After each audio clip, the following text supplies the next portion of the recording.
안녕하세요. 별생각입니다. 자, 오늘은요, 모임에 나갔다가 어떤 엄마가, 나는 자식한테 중요하기 싫어. 난 나쁜 엄마야? 나도 선택권이 있는 거 아니야? 왜 나한테 자꾸 이렇게 증여를 하라고 여기저기서 강요를 하는 거야? 그렇게 말을 해서 한번 생각해 보게 됐어요. 사실은 증여는 선택일 수 있는데 요즘 뭐 여러 가지 세법 때문에 사실 사회에서 증여를 강요당하는 것 같은 그런 기분이 들거든요. 이거는 이제 집이 겨우 이제 딱 두 개예요. 딱 두 개니까 뭐 여러 개가 있고 뭐 또 아니면 자산이 많거나 이러면 이런 생각들을 안 하실 수 있죠. 근데 집이 딱 두 개인데 이제 세무 상담을 받으면 어머니 간단합니다. 이 집은 자녀한테 증여하시고 이 지금 사시고 계신 집은 1가구 1주택 비과세를 받으시면 됩니다. 그렇게 딱 말하면서 어떠한 지금 이분에 대해서 증여를 하셔야 하는 분들, 그 부모님에 대해서는 아무런 감정적인 그런 대책이나 뭐 그런 감정적인 거에 대해서는 전혀 얘기를 안 하시고 세무사니까 숫자적인 것만 상담을 딱 한다는 거예요. 근데 그 상담을 듣고 와도 그분은 지금 이렇게 내 재산의 반 이상이 잘려 나가고 나면 내 노후가 정말 보장이 되는 건가? 나는 지금 이 돈 가지고 과연 내 노후가 충분하게 되는가? 아니, 한번 증여를 했다가 자식들한테 나 돈 모자란다 그래가지고 돈 달라 그러면 그 자식들이 돈을 또 즐겁게 주겠어요? 안 준단 말이에요. 이거 달라고 하기도 자존심도 상하고. 그런 부모님의 마음을 세무사들은 전혀 모르죠. 그런데 사실은 증여를 하신 대부분의 사람들은 이런 말씀을 다 하세요. 내가 굉장히 큰 자산을 증여를 했더니 그때부터 내가 기운이 없어지더라. 왜? 돈에서 힘이 나오는데 내가 돈이 없으니까 나 어디 좀 나가기도 싫고 그런 마음이 다 든다는 거예요. 자, 그럼 이 집에 좀 구체적인 사정을 보면요. 지금 사는 집은 남편 명의의 25평인 집에 살고 계세요. 그리고 이거 외에 강남에 집에 한 채 더 있어가지고 지금 이제 어떻게 할까라고 이제 고민을 하고 계신 거예요. 지금 팔면 만약에 증여를 안 한다 그럴 경우에는 이 지금 살고 있는 25평 집에 대해서 한 6억 정도의 세금이 나온답니다. 6억 정도, 6억 약간 넘게, 그 정도, 6억대 정도가 나오는 거고, 만약에 이제 증여를 하고 나면 이거는 이제 이 집은 비과세를 받을 수 있는데, 증여를 할 때 또 증여세하고 그 취득세하고를 내야 되잖아요. 그 부분은 다행히 이 아들, 딸들은 지금 취업을 한 지가 조금 됐고, 연봉도 괜찮아서, 그거는, 자녀분들이 대출을 받아서 충분히 감당을 할 수 있다고 합니다. 그 금액이 한 11억에서 12억 정도의 돈이 들어간답니다. 취등록세하고 그 취득세가 이제 13점 몇 프로를 내야 되잖아요. 그죠? 이건 말도 안 되는 어마어마한 이 취득세를 내고 그렇게 하면 자, 내가 지금 팔면은 세금이 6억이고 내가 증여를 할 경우에는 11억, 12억이란 돈이 들어가는 거예요. 물론 그건 내 자식들이 돈을 내는 거고 나는 그냥 그 집만 하나 증여를 하는 거잖아요. 자, 과연 지금 이렇게 하는 게 맞는 건가? 이게 돈 문제도 사실 이게 작은 돈이 아니에요. 굉장히 심각하게 고민을 하시는 거예요. 그런데 지금 지금 집은 남편 명의의 집이라 그랬잖아요. 그런데 자꾸 남편이 뭐라고 말만 하면 이거 내 집이잖아. 이거 내 집이니까 이런 말을 자꾸 한다는 거예요. 그래서 이 부인은 걱정이 되는 거예요. 그 강남집 자식에게 증여하려고 하는 집은 그건 본인 명인 거예요. 만약에 이 집이 내가 없으면 남편이 저렇게 자꾸 말하면 내 집이니까 이거는 내가 마음대로 할 수 있고 어쩌고 이런 말을 하면 나는 거지가 된 것 같은 기분이라는 거예요. 내가 빌붙어서 사는 것도 아니고 여태까지 내가 이거 평생 돈을 벌어도 내가 남편만큼 벌었는데 남편이 자꾸 저런 말을 할 때 내가 대응할 방법이 없어진다는 거죠. 내가 자산이 없으니까. 또 그렇게까지 생각할 문제는 아닌데 이 나이 들어서 사실 뭐 30대 싸우는 것처럼 이렇게 싸운대요. 나이 든다고 해서 뭐 엄청 우아해지는 것도 아니고 엄청 이해심이 높아지는 것도 아니에요. 현실적으로 보면 싸우는 것도 엄청 유치찬란하게 싸우게 됩니다. 자, 그래서 이분도 내가 지금 저 집을 증여를 하면 그래 증여취득세는 낸다고 치자. 그러면 나는 거지가 되는 것 같다. 어떡하냐. 그리고 주위에서 증여를 일찍 했을 때 자식들이 좀 잘 안 풀리는 경우들도 봤다.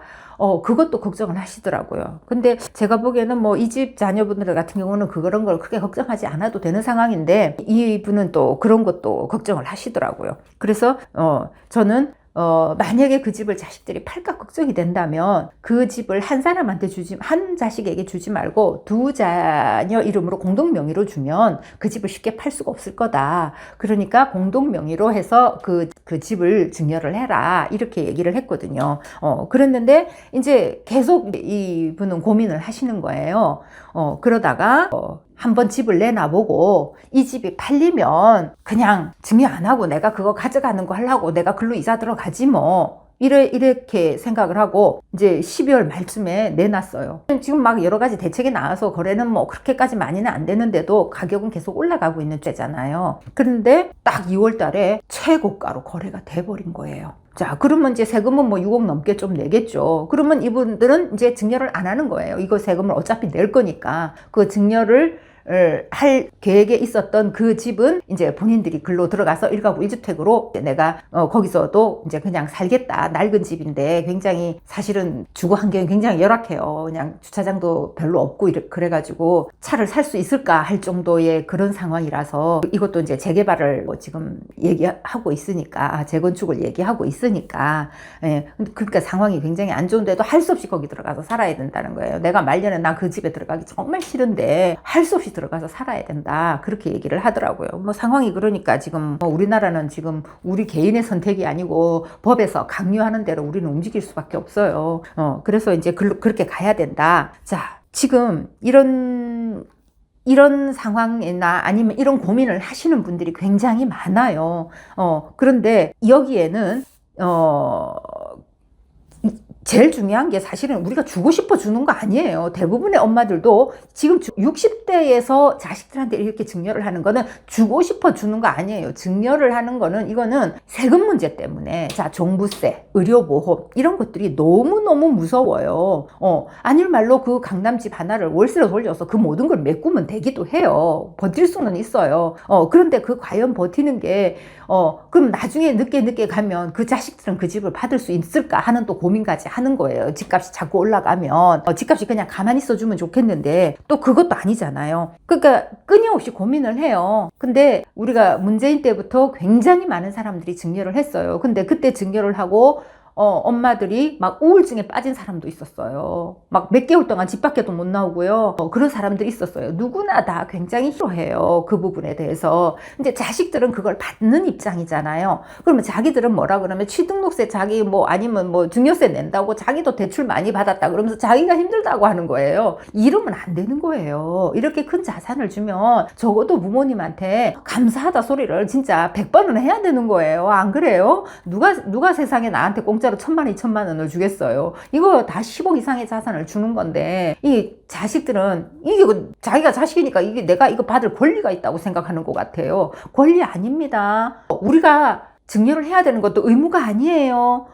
부모도 그런 의무 가지고 태어나지 않았어요. 그러니까 부모가 증여를 해주면 자식은 진짜 100번은 고맙다고 하셔야 됩니다. 그런 마음 없이 하면 엄마도 더 서운해하고 더 죽어도 후회하는 마음이 들어요. 다시 사실은 그 재산이 다가 아닌지 더 주고 싶지도 않은 거예요. 저도 이런 경우를 많이 봤거든요. 저도 좀 당해봤고요. 그러니까 자식이 부모한테 감사하고 말이라도 항상 감사하다고 했으면 좋겠어요. 그거 안 하니까 굉장히 서운하더라고요. 지금 제가 아는 사람 중에서요. 어머님이 90대였어요. 이제 90대면 저나 상속이나 지금 거의 비슷하게 될 연세잖아요. 언제 돌아가실지 모르는 상황인데 이분이 아들은 이제 60대예요. 그 60대 아들에게 강남에 아주 큰 아파트, 큰 평수의 아파트를 증여를 하고 19억의 증여세를 냈다고 하는 거예요. 야, 그러면 이것도 좀 있으면 상속인데 이분조차도 90대의 어머니조차도 지금 이런 고민을 하고 계시는구나. 이게 진짜 우리나라 이게 상속세 때문에 지금 계속 이렇게 되는 거잖아요. 우리나라 상속세가 진짜 상위 한 몇 프로, 5% 이내만 해당되도록 이게 이 증여세의 이게 비과세 한도를 좀 많이 높여주셨으면 좋겠어요. 그냥 12억, 13억 이런 거 20억 이런 거 가지고 세금을 이렇게 많이 내면 진짜 자산의 대물림 이게 불공정하다 그러는데 그게 아니고요. 중산층이 다 무너지게 되는 거예요. 우리나라가 잘 살려면 중산층이 탄탄해야 됩니다. 그런데 이렇게 중산층을 지켜주지 못하는 정책은 좋은 정책이 일 수 없어요. 정부에게 제발 부탁드립니다. 증여세나 우리가 증여세 가지고 이렇게 힘들지 않도록 이 상속세를 조금 공제 한도를 조금 이 물가 상승되는 것만큼 높여주셨으면 좋겠어요. 그래야 이 지금 50대 60대 어머님들이 이런 고민을 안 하고 자식들하고 이렇게 갈등이 좀 줄어들 것 같아요. 저는 좀 이번에 많은 어머니들하고 얘기를 해보면서 거의 다 어머니들이 이런 것 때문에 고민을 많이 하고 계시더라고요. 예, 정부에서도 뭐 방송을 듣지는 않으시겠지만 제 희망에 조금 상속세에 대해서는 조금 완화를 시켜 주시는 게 조금 중산층 보호 차원에서 좋을 것 같다고 제 의견을 말씀드립니다. 감사합니다.